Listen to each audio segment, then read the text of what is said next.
اور جو وہ چاہتے ہیں آپ کی کوشش ہو، چاہے وہ آپ سے ہو نہ ہو، آپ یہی کوشش کریں جو وہ کہتے ہیں میں وہ کر کے چھوڑوں۔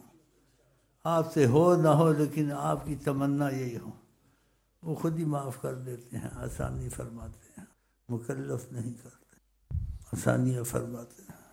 4 رکعتیں تھیں، ان میں مشقت تھی، اس کو 2 کر دی، میں کہ 2 پڑھ لیا کرو، 2 چھوڑ دو، مہربانی ہے۔ وہ میں آپ کو اجازت دے دیتا ہوں اس کی۔ سورۃ زلزال، اس میں بہت کچھ راز ہیں۔ 4 رکعتیں ہیں، ہر رکعت میں 15 دفعہ سورۃ زلزال پڑھنی ہے، 15 دفعہ۔ ان 4 کو انہوں نے 2 کر دیا، تو 2 کر لو بس، پہلے 4 تھی اب 2۔ ہو سکے اس میں بہت فائدے ہیں، راز ہیں کہ یہ ان کی بتائی ہوئی ہے، پتہ نہیں حدیث میں آیا نہیں آیا، لیکن ہم کو تو ان سے ملی ہے۔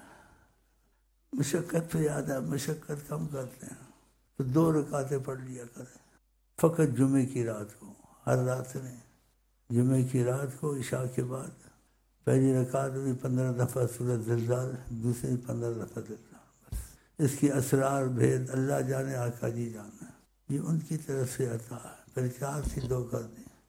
اس بات پہ یاد آئی کہ وہ ہر مشقت کو آسان کرتے ہیں، تو سب کو اجازت ہے، کوئی تم سے مانگے تو دے دینا، بولے یہ آقا کی طرف سے ہدیہ ملا ہے شیخ حمید کو، اس نے تم کو دے دیا کہ تم بھی کرو۔